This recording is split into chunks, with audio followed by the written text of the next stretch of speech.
Good morning दोस्तों, बहुत स्वागत है आपका पीके की जीके यूट्यूब चैनल में। और आज है आपका 16 सितंबर 2020। तो चलिए शुरू करते हैं आज का वीडियो। सबसे पहले हम देखेंगे जो हमारा कल का क्वेश्चन ऑफ द डे था वो, उसके बाद हम आगे बढ़ेंगे। कल का क्वेश्चन ऑफ डे में पूछा गया था कि स्वतंत्रता सर्वेक्षण में किस शहर ने शीर्ष स्थान हासिल किया है। तो ये ऑप्शन हो जाएगा आपका ऑप्शन नंबर ए, यहाँ पे सही हो जाएगा। देखिए कितना बढ़िया से आंसर दिया है यहाँ पे, डिस्क्रिप्शन एकदम डिस्क्रिप्टिव आंसर है।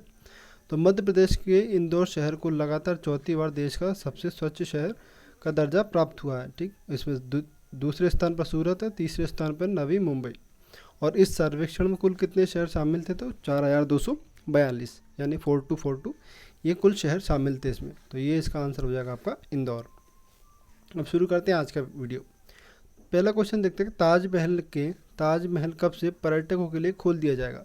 जो कोरोना सिचुएशन है उसकी वजह से अभी जो पर्यटन स्थल बंद है, खास करके ताजमहल, तो इसको खोलने की अभी तारीख क्या रखी गई है?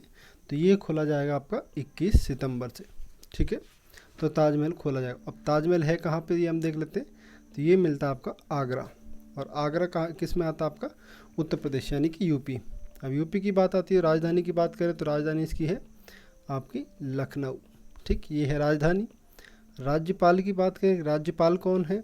तो ये हैं आपके आनंदीबेन पटेल। ठीक, जो कि अभी मध्य प्रदेश की प्रभारी राज्यपाल भी हैं। ठीक, आनंदीबेन पटेल यहाँ की राज्यपाल हैं। सीएम यानी कि मुख्यमंत्री की बात करें तो ये कौन है? आपके योगी आदित्यनाथ। ठीक, ये आपके कौन है? सीएम हो जाते हैं। और आपकी विधानसभा यानी कि लेजिस्लेटिव असेंबली, उसमें इनके पास है, यानी विधानसभा में 403 सीटें। विधान परिषद यानी कि लेजिस्लेटिव काउंसिल, इनमें इनके पास है 100 सीटें। राज्यसभा की बात करें तो 31 सीटें, और लोकसभा की बात की जाए तो 80 सीटें यूपी की है। ये यूपी के बारे में हमने देखा। और ये ताजमहल कब से खोला जाएगा? तो ये खोला जाएगा 21 सितंबर से। ठीक है, दूसरा क्वेश्चन देखते हैं। दूसरा है, मिंत्रा ने किसे अपना ब्रांड एम्बेसडर बनाया है? ठीक है, मिंत्रा जो ई कॉमर्स वेबसाइट है शॉपिंग, ऑनलाइन शॉपिंग का, उसने अपना ब्रांड एम्बेसडर किसे बनाया आपको बताना है। तो ये बनाया है इन्होंने कियारा आडवाणी जी को। ठीक, ये आप देख सकते हैं मिंत्रा, और ये है कियारा आडवाणी जी जिनको इन्होंने अपना ब्रांड एम्बेसडर बनाया है। ठीक है, अब देखते हैं तीसरा क्वेश्चन आज का। तीसरा क्वेश्चन है, स्पैरो पोर्टल किस राज्य केंद्र शासित प्रदेश द्वारा जारी किया गया है? Sparrow portal. ठीक है, अब स्पैरो पोर्टल आपका जारी किया है जम्मू कश्मीर ने। तो जम्मू कश्मीर के राज्यपाल कौन है? आपके उपराज्यपाल ये है मनोज सिन्हा यहाँ पे उपराज्यपाल। अब जो पोर्टल है वो क्या कहता है? वो है जो प्रशासनिक अधिकारी होते हैं उनके कार्य का मूल्यांकन करने के लिए, प्रशासनिक अधिकारियों के कार्य का मूल्यांकन करने के लिए। ठीक, ये स्पैरो पोर्टल जारी किया गया। और स्पैरो पोर्टल का फुल फॉर्म क्या हो जाएगा? आपको एक फुल फॉर्म देख लेते हैं पूरा मतलब। तो ये है आपका स्मार्ट परफॉर्मेंस अप्रेजल, इसको अप्रेजल लिख सकते हैं, अप्रेजल रिपोर्ट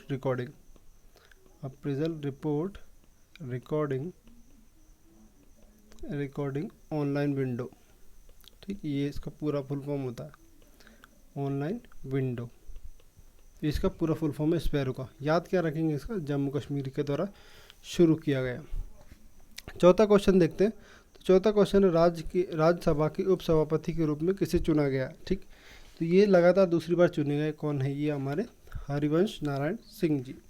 ये देख सकते हैं आप, राज्यसभा के उपसभापति के रूप में इनको दोबारा चुना गया है। ठीक है, राज्यसभा जैसा कि हम जानते हैं इसको ऊपरी सदन भी कहा जाता है या उच्च सदन भी कहा जाता है। ऊपरी सदन या फिर उच्च सदन, ये भी इसको कहा जाता है राज्यसभा को। और राज्यसभा में सीटें कितनी हैं?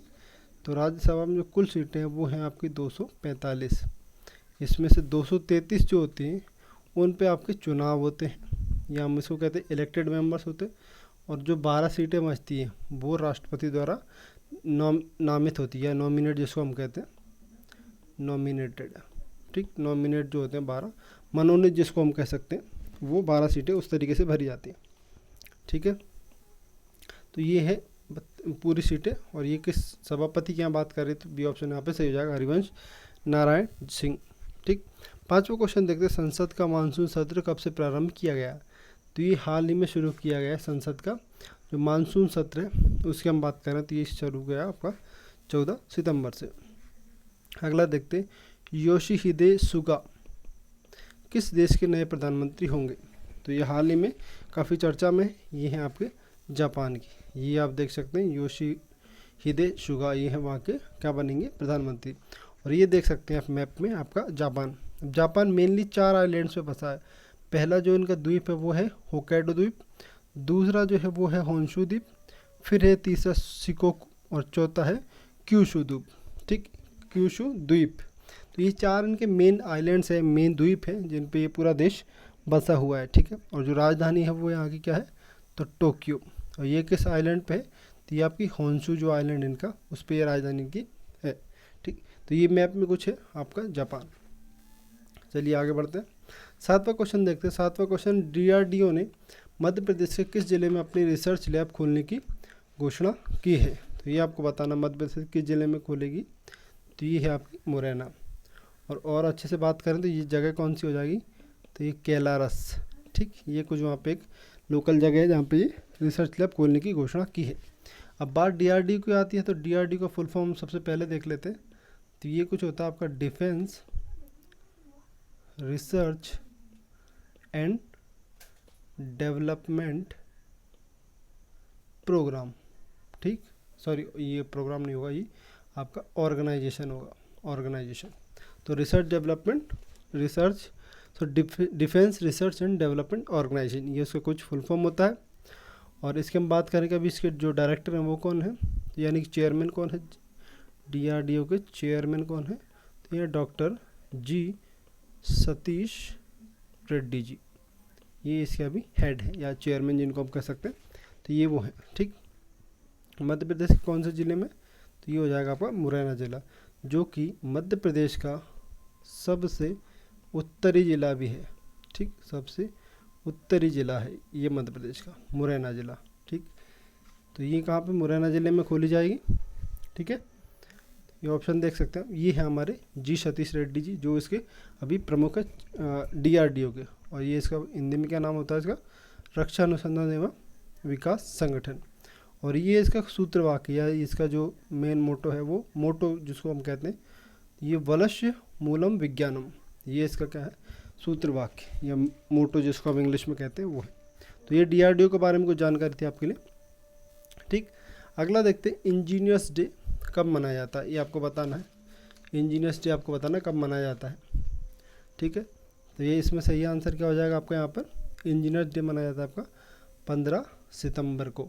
ये इसको हिंदी में हम कहें तो इसको अभियंता दिन भी, अभियंता दिवस भी कहा जाता है, अभियंता दिवस। ठीक, इंजीनियर्स डे तो 15 सितंबर को। ये है हमारे कौन, ये हैं आपके मोक्ष गुंडम विश्वेश्वरैया जी। ठीक, विश्वेश्वरैया जी, तो इनके जन्म दिवस के अवसर के उपलक्ष्य में ये मनाया जाता है। ठीक है, तो ये, और ये कब से मनाया जा रहा है, 1967 से, यानी 1967 से ये मनाया जा रहा है। मोक्ष गुंडम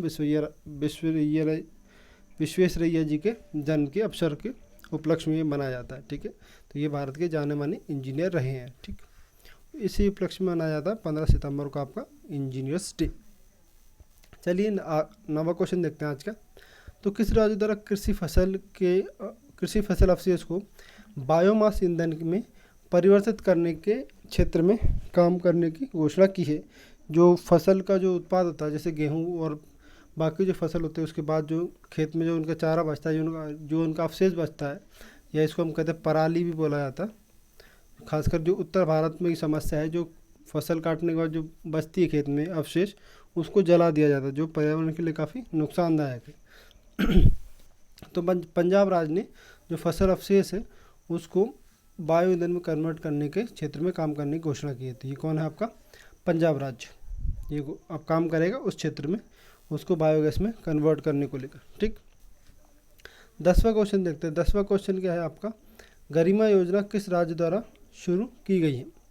आपको गरिमा योजना के बारे में बताना है, ठीक। तो गरिमा योजना शुरू की आपके उड़ीसा राज्य ने, ठीक, उड़ीसा। ये कुछ आप देख सकते हैं।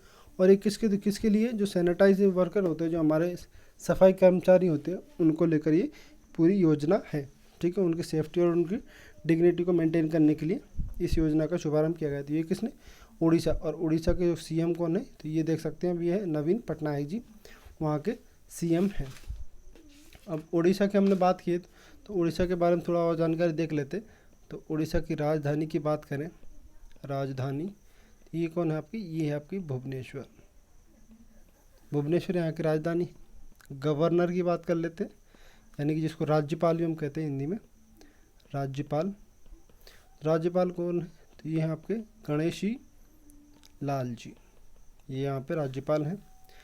ये इनकी विधानसभा है, जिसको लेजिस्लेटिव असेंबली भी हम कहते हैं। 147 सीटें इनकी है। राज्यसभा में 10 सीटें हैं, और लोकसभा की बात करें तो वहाँ पे 21 सीटें इनके पास है, ठीक।